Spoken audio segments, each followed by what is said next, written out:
Hi everyone and welcome. Today we are about to be discussing how to add Shopify to Google Merchant Center. Now before we start, make sure you click the link below to get the best Shopify free trial and start your business with some exclusive bonuses.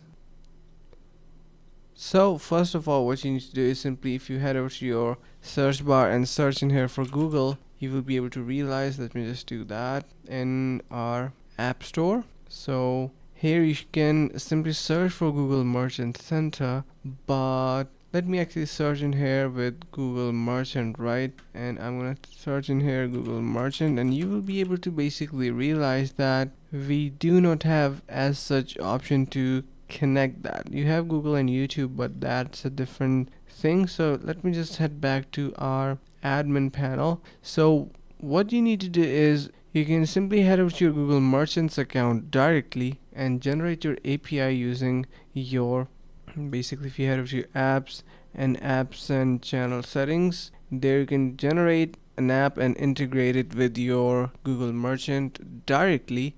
So that is going to do the job for you. You can head over to Merchant and enter the API key that you generated from this section, and yeah, that is going to do it. And hope this video was helpful. Finally, make sure to click the link in the description below to take advantage of our exclusive Shopify free trial to start your business right away.